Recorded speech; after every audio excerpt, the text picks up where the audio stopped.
Greetings, Internet.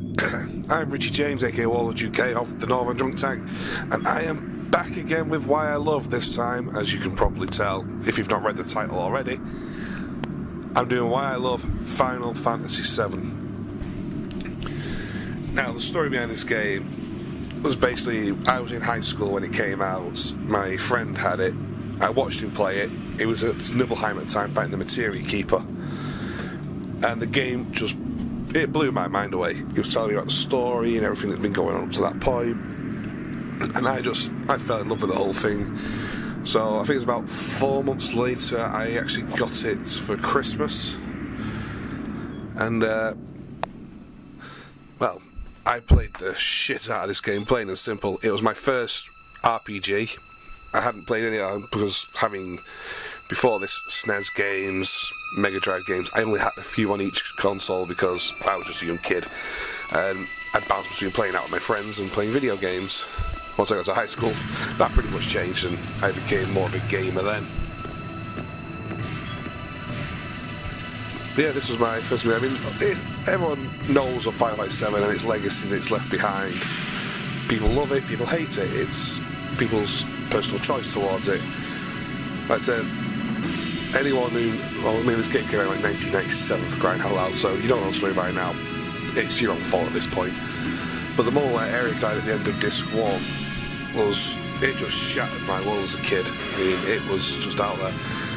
And obviously, more recent people say, well, it's nothing new for Square. Square did that in a lot of their games in the early days. Well, I didn't know this, obviously. I've never played an RPG, let alone a Square RPG.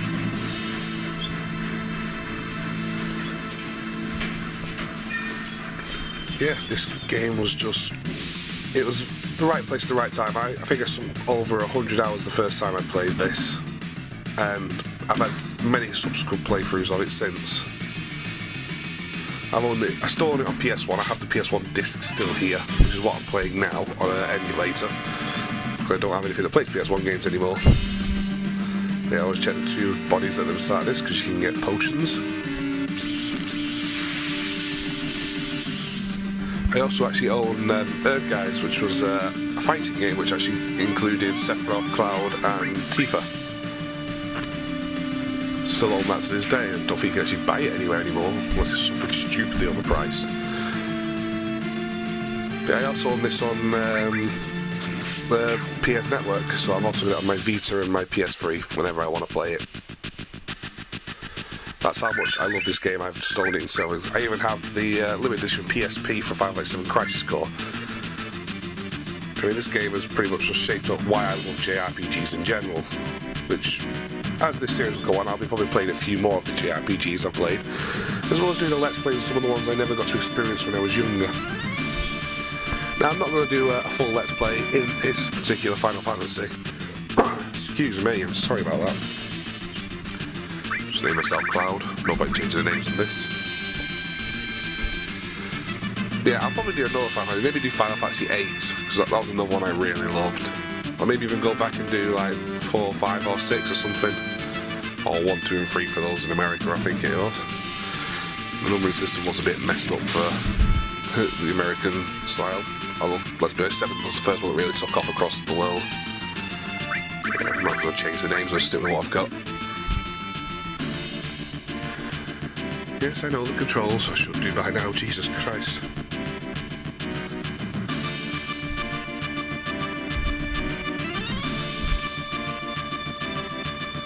Oh, bit of a lag there, oh well. Just run around here, let's get into the reactor.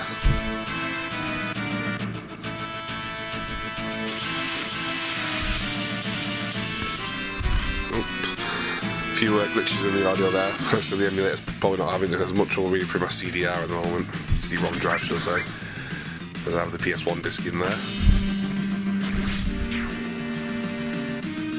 Probably should have bought the PC version on Steam and played that one instead. Probably end up will buying it on Steam as well at some point. Let's do a fight though. But if I give to people to play as well, never run away from a fight, always stand and fight them, because you need that experience a lot early on, because some of the bosses can get pretty tough pretty quickly if you're not prepared. This is where Barrett jumped into my team, so there's 2 Earls now.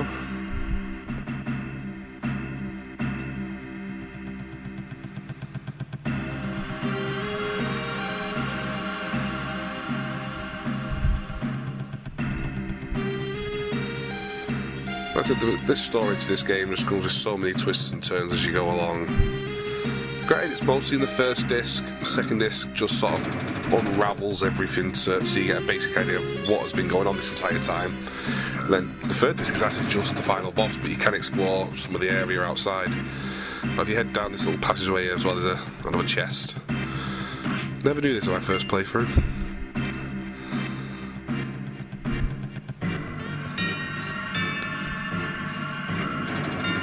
But it's not just areas of death, you find out Cloud's not who he's said he is the whole time as well. You find out he never actually joined Soldier, it was someone else, but you have to really look around to get that full story. And Tifa helps him out with it.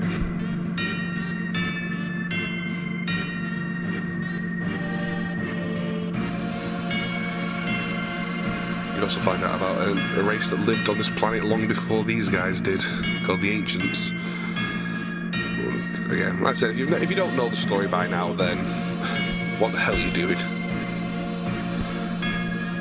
Maybe you're not into JRPGs, which is fair enough. Give it a miss if you're not into that sort of thing. If you do love it and you've not played this one, why the hell not? This is one of the best ones out there. Especially if you're new to Final Fantasy and Square games, so definitely give it a shot. Oh, another battle. It really doesn't like going into battles, this. It sort of hiccups the game a bit.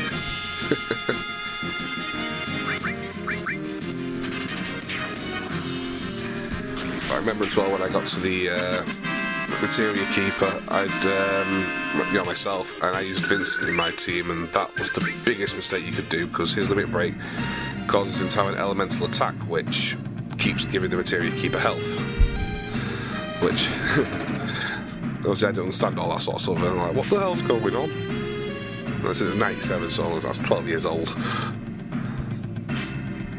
But you know, these days, stuff like that, I know inside and out. I can do without thinking most of the time. Oh, nice little bloody potion. Oh, another battle. Just what you want.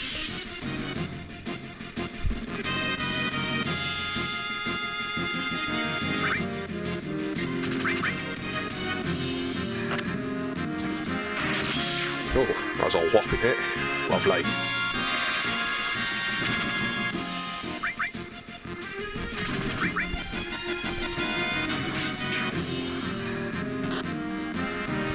Also, the other thing that really made me fall in love with the Final Fantasy games is just the music. The actual music is, now I'm probably going to butcher his name, but Nobuo Uematsu, who was the composer behind most of the Final Fantasy games in the early days. He was just simply a genius. He was incredible. And some of the music, not just with Final Fantasy VII, but you're talking like 8 and 9 as well. And some of the earlier ones, and like I said, the soundtrack is just amazing. To the point where I actually do listen to it this day, especially with Uematsu's metal band, the Black Mages, who does like cover of these tunes with a full metal band, which is so good. What I wouldn't give to see them live. I mean, I've seen the videos of them live, but that's about as much as you can do living in England. Always make sure you use the save point when you find one, because it usually means something's coming up. And I always say, this is like a habit I got from playing back in the day on the PlayStation. Have multiple saves in RPGs just in case one gets corrupted. Oh, another battle. But granted, in this day and age, it's highly unlikely they're going to get corrupted on your PC as much as they would do on an old PS1 memory card. I learned the lesson the hard way. I think I just got halfway through disc 2 and my save file had corrupted. So, I had to start the game again. In fact, if I knew what to do then, it didn't take me as long, and also, I'd leveled up a lot more before I got to certain points.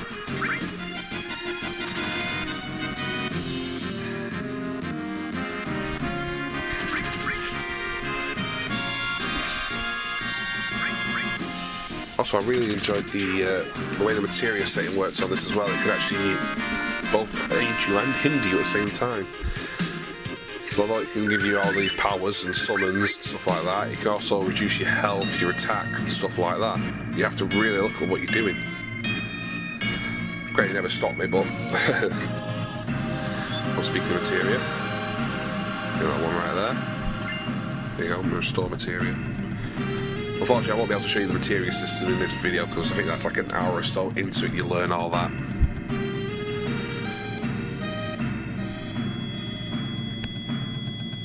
Oh, bit of a teaser into what goes on in Cloud's Head.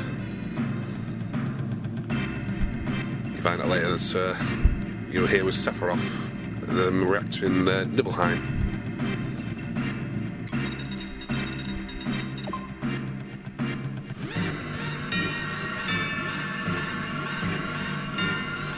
Heads up, here they come.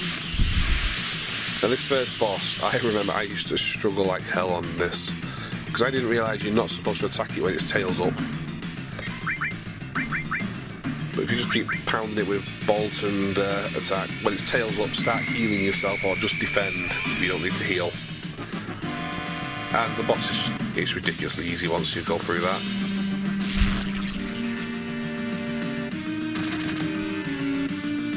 Let's just keep repeating all that. Magic bolt. So you can't do too much damage to you. Obviously, if you get a limit break, use it as soon as possible. That's something else was really good. It's the limit break system. Because like everyone has 4 like limit break sections. The first 3 all have 2 in each. The 4th one you have to find within the game to unlock it. But to unlock the part 2 of level 1, you'd have to use the level 1 part 1's limit break about, I think it's 8 times, and that unlocks the second part of it. To get level 2's limit break, you've got to, you've actually got to keep just beating enemies basically. Oh, Max got his limit break as well, use that. The other good thing about limit breaks, they always attack first once they've been selected. Nobody else gets to hit him once it's been selected. So the only ones that do are the ones that have already chose their hit already and already in the process of doing it. Oh, there we go, tail up. Time to heal the team. But yeah, to like get the next level of limit breaks, you would just keep fighting enemies and eventually so you've unlocked it. Barry back on full health. Close to full health. So 24 off. Just defend for now. So keep defending. If you feel like you don't really need to keep defending, you can just stand there and wait, in all fairness. And there you go, eventually the tail goes down and you can start attacking again.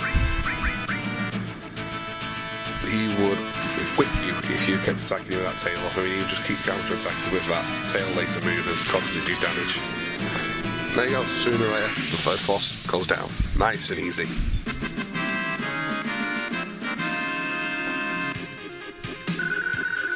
There you go, both level up. Something else I enjoyed about Final Fantasy VII, the fact that when you beat a boss you get experience. In Final Fantasy VIII, you never did. Right, before we go anywhere, I'm just going to head into my menu and equip Barrett with that new gun I just got. There we go. Right, now off we go.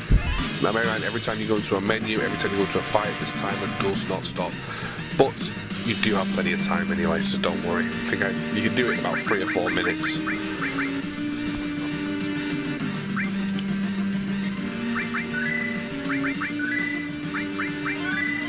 I'll do my triple save.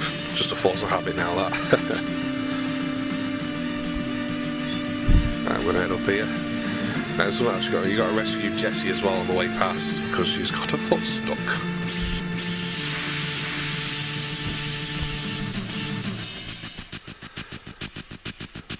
Oh, so like if you hit the run button, the other run away button, it turns you around. So if they do a back attack, use the run button, you'll turn around straight away. A little bit of a useful tip for you there.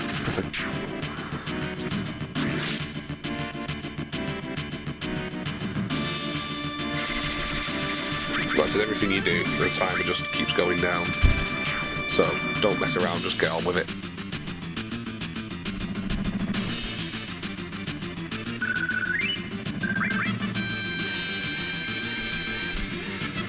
Alright, climb up here. See, Jessie's then looking the wrong way completely at you. It's like a hint that you need to go and talk to her. So if you don't, you'd have to come back and get her, because so you can only open one of the doors. You can't go past that door without, so you've got to come back and rescue her. Ooh. We get a preemptive attack, lovely.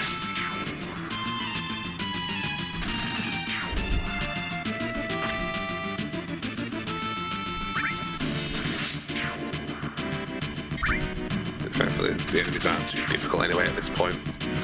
With Barrett with his new gun sort of helps a lot as well.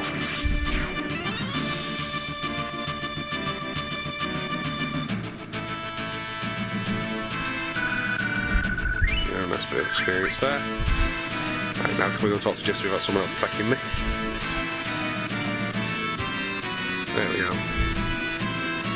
And jump over. Cheers for that, Jesse, you know. Become a saviour, you just jump over us. As long as you've done that, you've saved yourself a lot of time. Although you still have plenty of time to go to the end and come back if you needed to. So that's what she's disappeared now.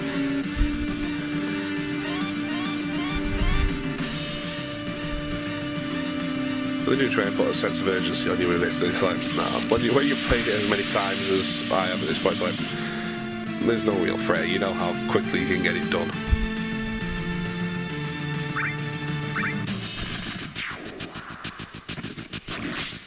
That's it.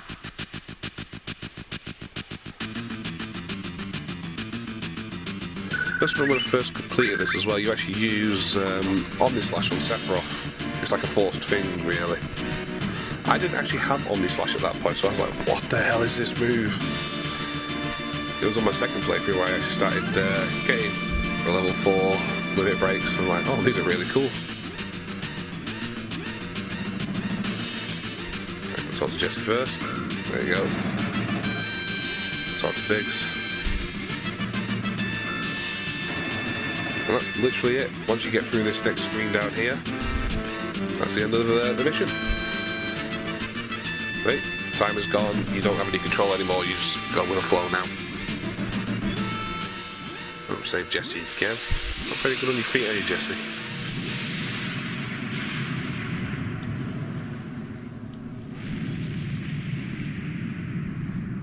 And that's the end of that reactor.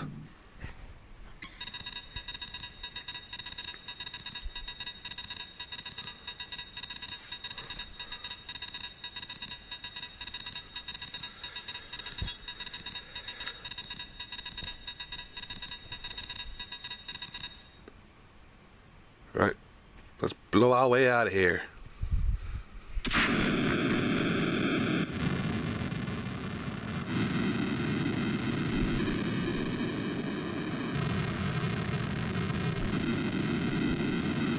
Ah, Wedge, never looking so tough, are you?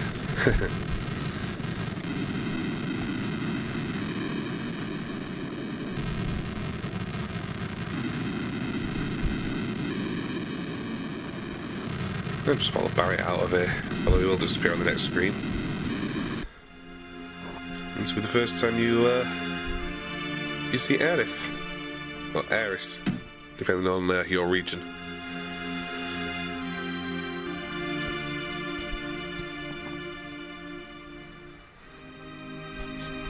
Well, I'm gonna be nice to her. Nothing to worry about. Oh, flowers. Yeah, go on, I'll get one. And that's actually all your interaction is with her for now. You can't really do much else. So everyone else is running around in a panic. Pick up the potion though, don't forget that. That's where you get ambushed now. Again, never want to run away from a fight. I fight everyone that comes after me.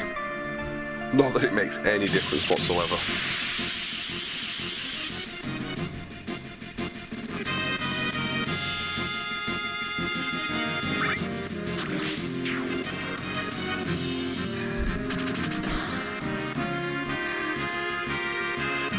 I miss RPGs that have the turn-based fighting system like this. You don't see many people make it like this anymore. They've ever put an FPS element to the RPG, or you know, they've made it a full action RPG. It's like, I just want a classic turn-based one.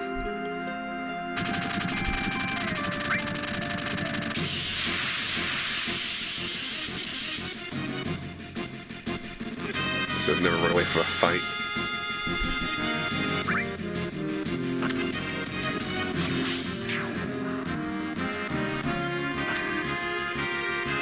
So you've got guns and you're trying to punch people. That's just not clever.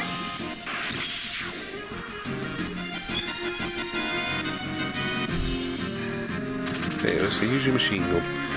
She'll kick your ass.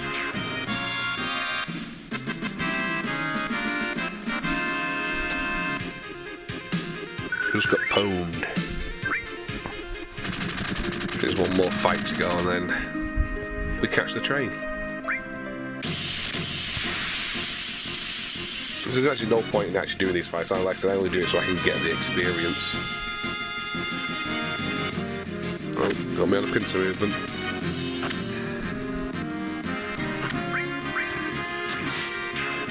Oh, you're going to attack from behind now.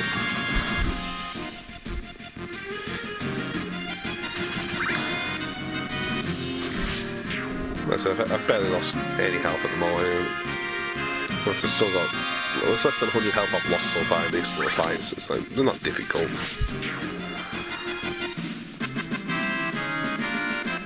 I think it's just needs experience for you early on. And I always try and go for the experience early on, because, like I said, you never know when you're going to need it in these games. God knows the grind can be real, people. Oh no, they got me surrounded and there's a train track just below me. How am I ever going to get out of here? Thank you. Let's ride the train out of here.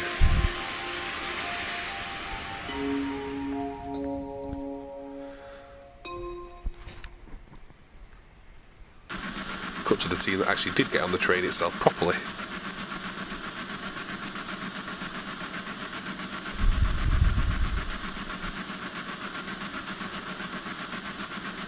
Oh, they're all missing. What's that noise?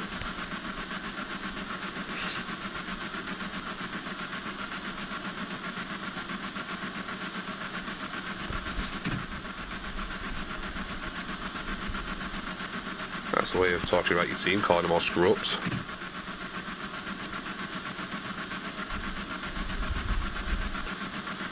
It's not just experience you get as well from the fighting, you get money as well, so I like to always have a lot of money.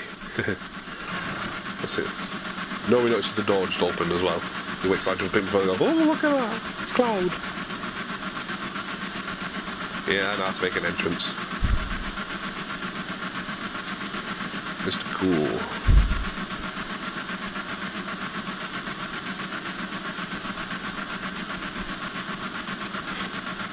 No big deal, that's what I always do.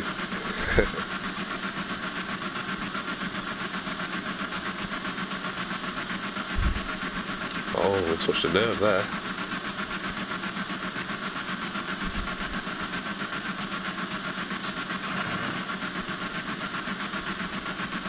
Yeah, I know I was great. I always am.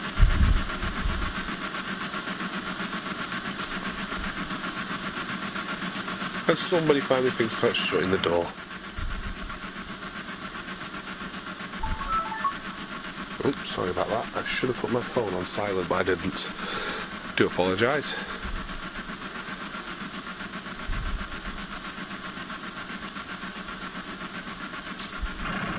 Very rare that happens.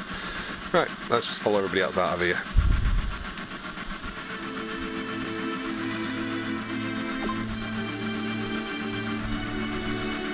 This is just all like hippie talk now, where well, we can't see the sun, we're under a plate. You got those with rich above us.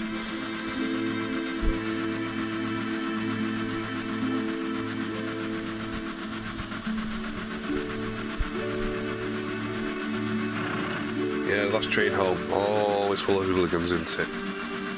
Usually me, drunk out my head.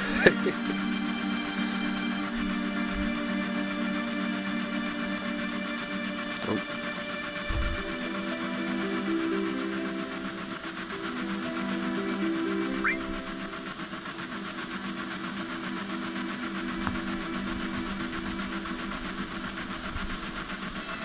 That's it, well, I need to talk to Jesse to look at the rail system. When she talks to Jesse, you can talk to Barrett. This bit's just like a bit tedious in my opinion. They probably could have done with leaving this out. But I get it, Midgard's a big place and the main structure, there's plates that hold it all up, it's this, that and the other.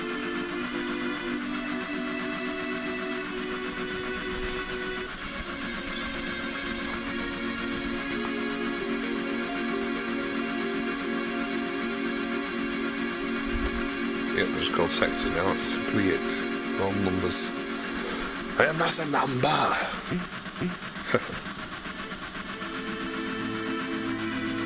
Oh look, we get to look at the route our train's on. Isn't that exciting, ladies and gentlemen?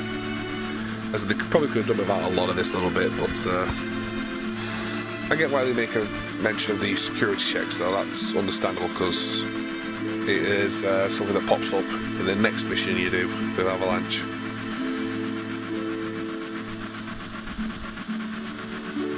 There we go.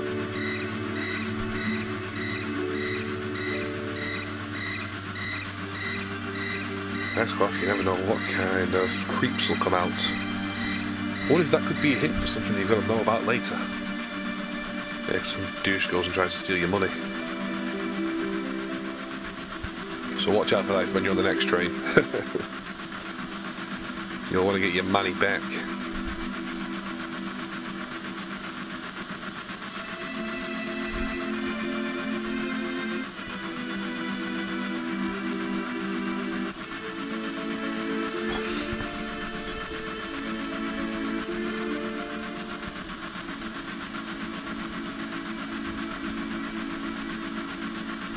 City on a plate. Pizza. So I just see pizza, it's like, ooh, pizza. I like pizza. Like I said, this is just the very, very tip of like one little tiny slice of what the story has to offer. There's a whole much more that goes on later on into the game. And like I said, I'm not going to do a full play or anything in this, because there's so many of them out there by now. Every one of the dogs done Final Fight 7 by this point. I just want to throw my 2 cents in because this game did mean a lot to me. And if it weren't for this, I would not be in the game I am today. I mean, this game, it made me play RPGs more. Before this, I played Sonic and Mario Kart, Road Rash, games like that. Echo the Dolphin, as you've probably already seen at this point. This was the first in-depth, truly amazing story that I actually played, and I just fell for this hook, line, and sinker. I mean, I still, like I said, I still play it today. At least twice a year, I'll probably go back and play for at least one disc of it, or I'll play the full game from beginning to end. I say, I just can't help but go back and love this game so much. I think I'm going to get to the next save point, and I'll call it if there's a save point just shortly past here. Just trying to remember everything. It's been a while. It's been a while. I'll join Barry and the team.